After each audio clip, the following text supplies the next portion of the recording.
It's the Final Word Daily, brought to you as ever by Westfield London, Westfield Stratford City. I'm Cameron Punsonby. I'm joined for the second day in a row by Daniel Norcross, which makes me incredibly happy, feeling warm, joyful, and looking forward to day 3. I hope this test match goes on forever, but it's not, and Daniel's going to explain why in 30 seconds.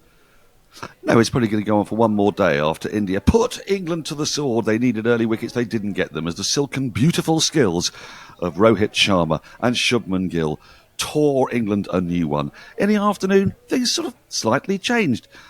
Bashed, and Hartley did a bit of heartling. There was the odd drop catch and a sudden flurry of wickets. For the first time in the series, it felt like since that final day in the first test match, wickets went tumble. And then a curious 9th wicket partnership ensured that India will continue to bat into day 3, but it won't be for much longer, and then England will have to face their nemesis for what is almost certainly the last time. Yeah, there are days which ebb and flow, and there are days where one team gets fucked. And this was the latter, unfortunately, for England. India piled on 473 for 8. Shubman Gill with 110. Rohit Sharma with 103. Both of them their second centuries of the series. Devdutt Padikkal of 65 on debut. Sarfaraz Khan, one of the best players in the world, one of the most exciting players in the world. Another half century for him. It was an exhibition from India, and I think it's difficult because across the first 3 tests of this series, we had a really exciting kind of battle. It felt like England threw away some chances, but it was close. The two teams were close in abilities, and India just edged 2 of the first 3 matches. I know, Rajkot, they won by 400 runs, I know. But what we've seen here is India have just taken themselves to another level, and I think that can be proven in the fact that England, Shoaib Bashir, he bowled very well for 170 from 44 overs. There's no criticism of this England team on this day. It's just a case that the likes of Gill, the likes of Rohit Sharma were just too good. They were too good, and in a sense, that flurry of wickets gives the impression that England had some part of the day. They really kind of didn't. Once India went past their score with only 1 wicket down and continued to pile on the runs, you could tell in the disappointment. We're going to come to it in a moment. Not I say disappointment, in the lack of excitement when the partnership was broken. And even when those 2 centurions both went one after the other, for the first time you got a sense of resignation. Gone were the sort of Ben Duckett bloviating, chest-pumping, let them get a deficit of 400, we'll score 700 and then we'll do them in the last innings. There was a kind of sense that, this is all getting a bit much. And, I hope they were able to take in the scenery, at the very least, while that partnership was happening. For the rest of us, it was just beautiful to watch. There's a silken grace and elegance, which I mentioned at the top, about them both. We talk about players having lots of time, and of course this is an almost meaningless phrase because they've all got the same amount of time as each other. That's the nature, unless they're somehow in the Matrix or something, but they're not. They've got the same amount of time. There's a chance. The way Rohit sometimes plays, you do wonder, but it's just the lateness with which they play, the certainty, the foot movement, the balance, the options, the choices available to them, and the fact that they always seem to take the right one. And, if we're looking really at the differences between the 2 sides, they're legion. It's India's home conditions, and they're very used to them, and they're very good in them. But if you're kind of boiling it down for someone who's come from, I always say someone who's come from Mars, I want, someone who's come from Alpha Centauri, instead, who's watching the game, and you're trying to describe what the ultimate difference is between the 2, you'd say it's the nagging accuracy and sharp spin of India's spinners, which causes more uncertainty, I would say, in the England batters. And then it's the consistency with which the Indian batters, at the crucial moments in the game, when they're trying to get on top, made the right life choices when it came to their shots. And England's batters sort of feel that they've got to find something different to change the momentum of the game. India don't. They know what the right choices are and they execute them until the point when they're so far ahead that they can afford to try some wacky things and it doesn't quite come off. I'm not going to go into massive depth about that just yet because one of my highlights of today has been Sunil Gavaskar's commentary. Erstwhile colleague of mine, wonderful man, and he gave 2 great examples. We'll come on to in a minute.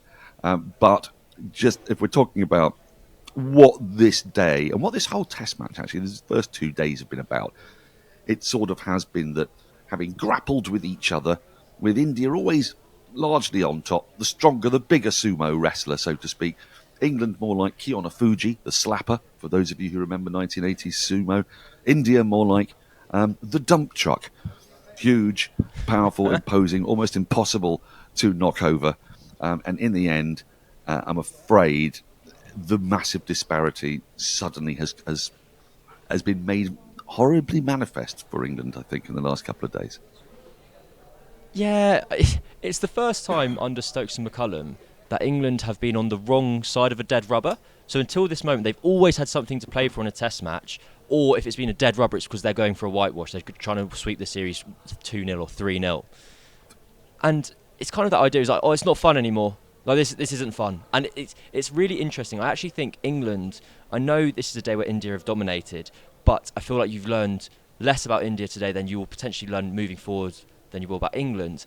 Because if England are going to have this mantra, and we're doing a little bit of an autopsy before the fact here, if England have this mantra of when the game's on the line, when the pressure is huge, you're going to stay really level and you're going to keep your composure, that has to work the opposite way round as well. When there's nothing riding on the game, you've got to maintain your standard, you've got to stay incredibly professional, keep your intensity. And there's no suggestion that England aren't doing that. Ben Stokes said very plainly before this match, look, like, often on these long tours, it's no secret, people are in the departure lounge already, they've got their mind on the plane. I don't think that was the case for England, and I genuinely just think they've been turned over, and they're having the nightmare match which everyone tries to avoid. And it was, Shubman Gill, I think that morning session, it was almost like sim game. It was like, just get through to the next one. It was so beautiful, but I think when you're watching from the sidelines, your interest is piqued when there's a risk of a wicket, when you feel like there's an event that's about to happen, rather than a steady kind of run of one skill dominating the other. And aside from what was potentially the greatest shots in the history of the sport, when Shubman Gill charged Jimmy Anderson and stuck him back over his head for 6, it was a shot that was as good looking as the man himself. I kind of forgot the match was going on because I had no thinking, I had no semblance in my mind that England might take a wicket. I had to get reminded that a sharp catch had gone, just a sharp chance had been missed by Zach Crawley at leg slip. But those were the scraps England were holding on to, and they walk off and it's all back slaps and high fives, and that's a good thing. It looks a bit odd, but what else do you want them to do? Do you want them to be like crying into their cornflakes because they haven't got a wicket? They've got to maintain the illusion at least of positivity. And as a result, I guarantee you, if you read any newspaper, any website, English website, tonight or tomorrow morning, the story will be around Ben Stokes, who was, and it must be said, remarkable. He comes back for his first bowl since July the 1st. It was 275 for 1. He's chosen that moment. He's chosen that moment, Cam, which is what I really love, because we always thought that Stokes would choose the moment that when he would finally bowl, when he shouldn't, against doctor's advice, when England had a sniff of victory and there was a chance. And instead, he came on to bowl when the game was over, with India already ahead on first innings with 9 wickets in hand, because he just couldn't stand watching this any longer. I said, you're completely correct. I could imagine his doctor screaming no at this TV screen, like, it's not worth it, Ben. Ben, don't do it. And then he ran up, and having seen these two guys kind of score these beautiful centuries, produces this incredible delivery that clean bowls Rohit Sharma with his first ball. It was comical. I laughed. I burst out laughing when it happened. And then it was just pure cinema. He's box office. I think there are parts of this England team. No, I'm just going to say it. I'm becoming an increasing Ben Stokes fanboy. I just think he's so entertaining in all facets of his game, the way he carries himself. And I do kind of buy into... I can understand why if you played for him, you'd get taken away with the kind of spirituality and kind of mindset side that he has. And then 7 balls later, Jimmy Anderson clean bowled Shubman Gill. There was a flicker, a moment where England went, oh my God, is this it? Is this the moment where the match turns? And I've got a statistic for you, Daniel Norcross. Ben Stokes' wicket was the first wicket in 248 overs of this series to have been taken by a seamer. And he took a wicket with his very first ball.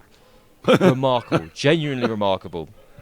I mean, what was even more remarkable about it was that it was a perfect ball. I mean, it's so bizarre that the man hasn't bowled in a test match for ages. And then he rocks up to bowl his first ball. It was a rock up. I mean, he didn't come hurtling in like Mark Wood did at Headingley when he played his first Test match in quite a while, and his first ball was about 93 miles an hour and utterly shocked Khawaja and the entire crowd and turned the Ashes. He rocked in and then bowled an unplayable ball that swung into off stump, hit the pitch, straightened, and gets it past the outside edge of a man who's batting like a god to clip off stump. Another thing that will utterly baffle people who come from outer space is if he could do that, why didn't he do it ball after ball? Because unfortunately, cricket doesn't work like that. But it does work strangely that having not bowled at all, he then bowls an unplayable ball. It was wonderful, and the final bit on Stokes was a couple of overs later. He drops a very sharp caught and bowl chance, which would have been wonderful. It would have been so exciting. You thought the theatre had ramped up to its peak, and then just as everyone was like, I can't believe it, Stokes has put the catch down, the no ball siren wails across the stadium, and you go, oh, could you imagine? I almost wanted him to have taken the catch more just for the drama of the event. But was that the turning point for England? No. It was Sarfaraz Khan and Devdutt Padikkal batting beautifully. Sarfaraz Khan ramping the ball, it must have been Mark Wood or one of the seamers, over the wicketkeeper's head for 6. Padikkal, our friend of the show and colleague Vidushan Ahantharajah, has compared him to Moeen Ali in his setup, and I quite like that. He was an incredibly attractive batter to watch. I much preferred it when they had Patidar not scoring any runs to give England some hope of keeping a game going. But alas, the afternoon session, even with that double strike in the middle where both centurions were removed, India scored 112 for 2 off 24 overs, and they were just ruthless. Shubman Gill was Anderson's 699th wicket, but realistically it continued into the afternoon session where England started to have a bit more joy. Yeah, well, once we got and this is where I'm going to come to my dear erstwhile colleague Sunil, because the first ball after tea, Sarfaraz is on strike, and he gets out to the first ball playing a little dab behind square, and soon after that, Dhruv Jurel gets caught in the boundary by Ben Duckett charging down the wicket, and on both occasions, dear old Sunil is absolutely infuriated. And he brings out the story. He says, Donald Bradman always told me that I treated every ball as if I was on naught. He did not need to get out like that. He's got to learn. What are they doing? And it's so beautiful to hear a man still batting in the 1970s who is infuriated that anybody should attempt to move the game along at pace when their side is already over 200 runs ahead at this stage, and therefore they might feel they've got a little bit of licence. And of course, if you do play with a limited ambition, you can stay in forever, as Sunil Gavaskar's India proved at Kolkata in 1984, when they batted until 20 minutes after the lunch break on the fourth day. They won the toss, elected to bat, and batted till 20 minutes after the lunch break on the fourth day, and then declared, because by having no ambition, it'll take 7 really good balls to get you out. And of course, unplayable balls don't come around unless you're Ben Stokes. Well, indeed, even if you are Ben Stokes, don't come around that often. It took him about 9 months to come up with it, because he didn't bowl any before. But it was just wonderful to see that amidst all of this, what Sunny wanted was for India to be batting, and to be batting tomorrow, and very probably be batting on the fourth day up until lunch with a lead of somewhere in excess of 700. That's anything less than that. Down. So, and the result is, I feel a little bit sorry for some great Indian batters, because someone like Sarfaraz, he's going to be brilliant. He's going to score a ton of runs and be awesome. And the way he's going to do that is by playing his own way. Dhruv Jurel, I thought he'd kind of earned the right to have a bit of a bash, and every now and then, it doesn't quite come off, but it doesn't really matter when you're walking off and you look around and you go, oh, well, we've got a lead of 220. I think we can probably just about cope with that. And I've got to say that England spinners did bowl well there, and Shoaib Bashir did bowl well. Problem for Shoaib Bashir is that it's still the first innings. At the other end, again, hardly fine, but I do think, and I'd be interested in your opinion on this, that England's seamers, again, Jimmy Anderson went okay, but he only bowled 15 overs, or 14 overs.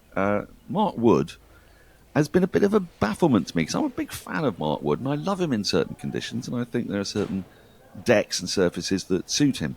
But he had a whole World Cup in India in which he was able to prove that he was pretty toothless on these pitches. And you've got Gus Atkinson waiting in the wings, and you've also, in a way, I mean, probably didn't have Ollie Robinson, perhaps because of his stomach upset, but you had an Ollie Robinson who really does need to prove something after a very poor fourth test, notwithstanding the stories of his back twinge. And it seemed to me that I wasn't quite sure that Wood was necessarily always the obvious selection for this, and Atkinson in a dead rubber might have been, especially when you looked at the effectiveness of Atkinson in the World Cup over Wood. And Wood today got quite a hammering.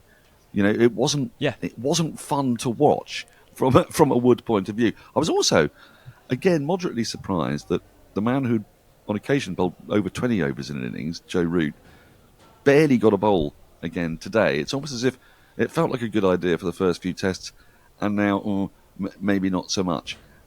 So I did feel that it was where India have got three spinners they can rotate, and they can bring Bumrah back in for reverse swing here and there.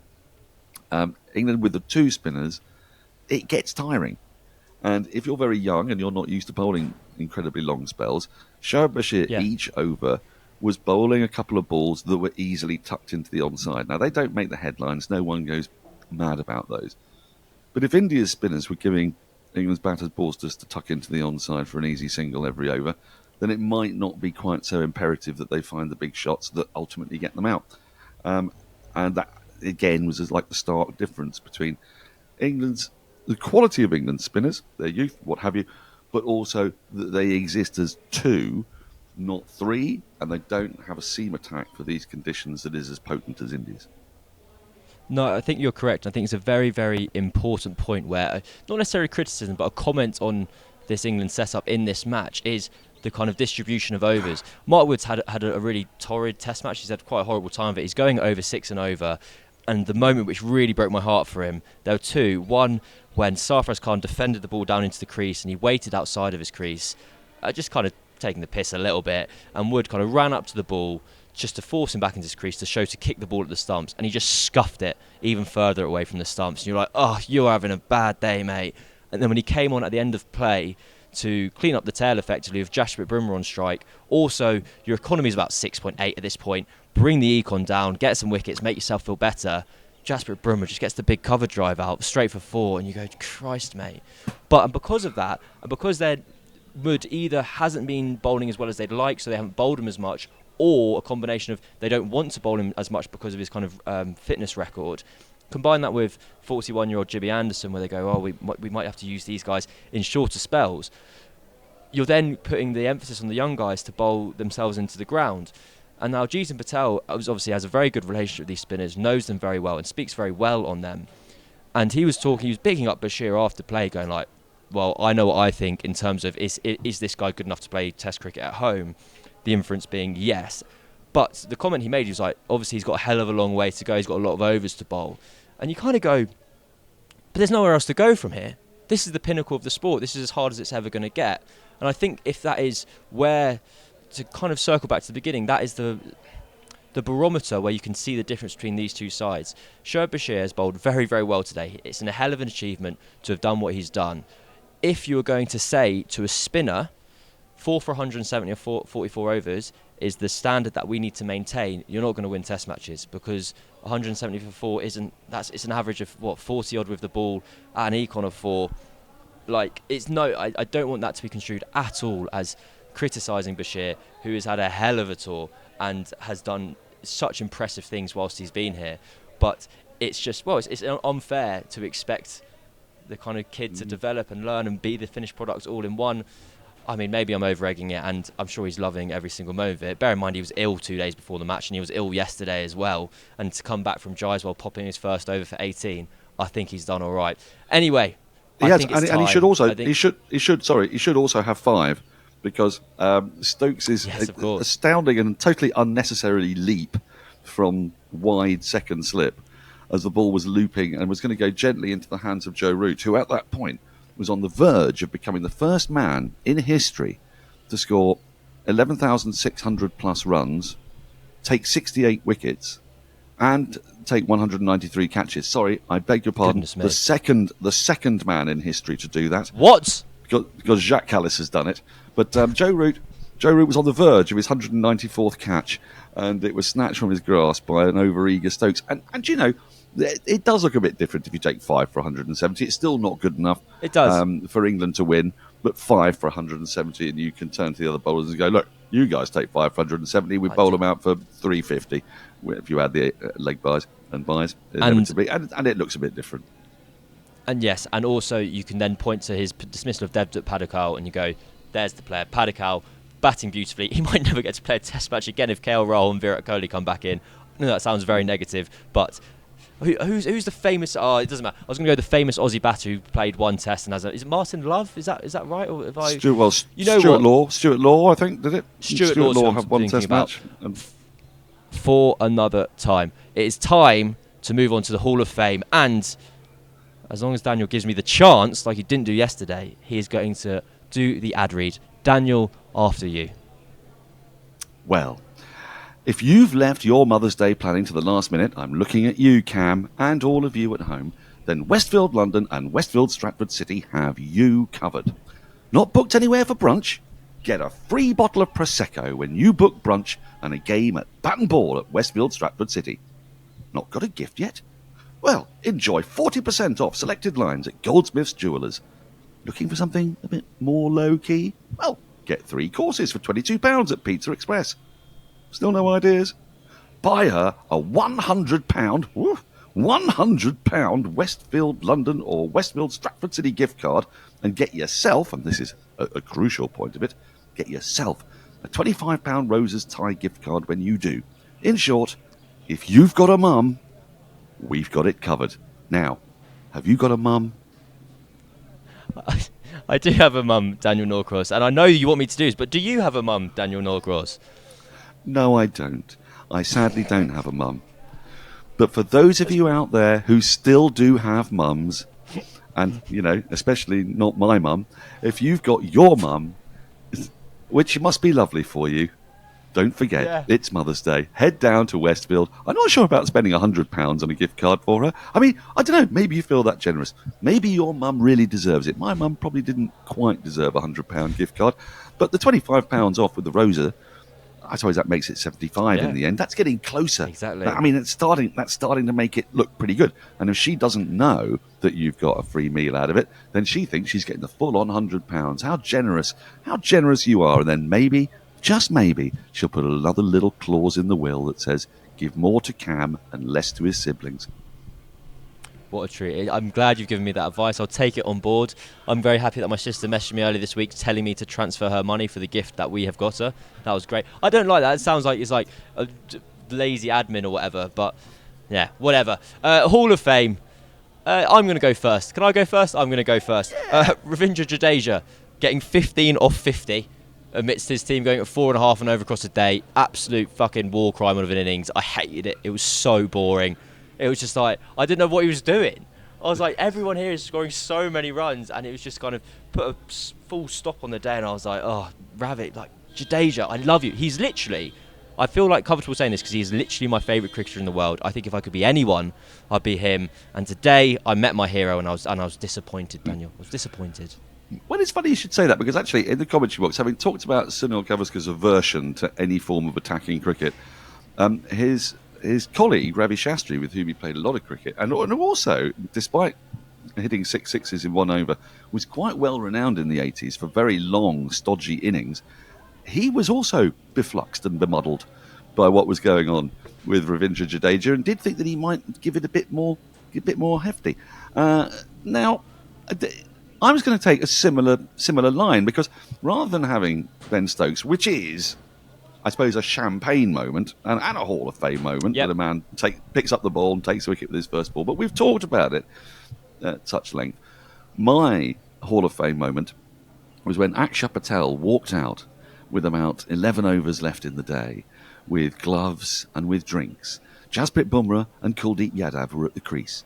And we were thinking, ooh, Bumrah and Ashwin with a new ball for 5 or 6 overs. They could knock over England's dominant opening partnership. I say dominant's a massive stretch, but in terms of how their opening partnership has flourished in this series, by comparison with actually every other opening partnership in the world, and for the last 11 years in India, it seemed like the word was going to come out. Thwack, thwack, wallop, wallop. let's get a quick 25 and bung 'em in. You can make hay. Well, first ball, first over, after that drinks break, Jasprit Bumrah was on strike. Everyone's very excited. What's he going to do? Because he can be an incredibly flamboyant hitter of the ball, and he's also very funny when he does it. Forward defence. Right. He's not going to do it first ball, not going to give it away. Second ball, even bigger stride forward defence. In fact, the entire over was a series of forward defences, which I've got to say I loved, because with my old man hat on, I love the fact that they've kept England in the field all day and that they're going to have to come out again tomorrow, and then there's going to be a 10-minute break between innings, and the openers are going to have to rush around to get their pads on. And I also do think that the statistics prove this, that you're less likely to get a wicket in the last 5 overs of play with a new ball than you are with the first 5 overs the following morning.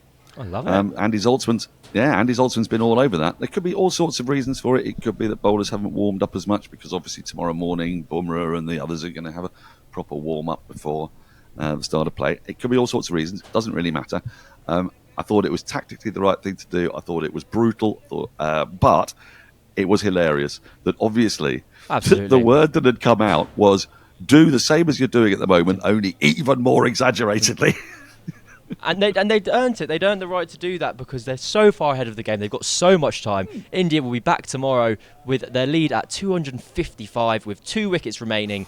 And then, well, there's a very real chance, Daniel, that tomorrow might be the final live day of this series. We'll, of course, have a wrap for you after that day, but you never know. Me and Daniel might be back with you 2 more times to review the end of this Test match. Until then, this has been brought to you by Westfield London, Westfield Stratford City. Make sure to go and get that gift card for your mum for Mother's Day. And yeah, we'll be back tomorrow. Thanks very much for listening.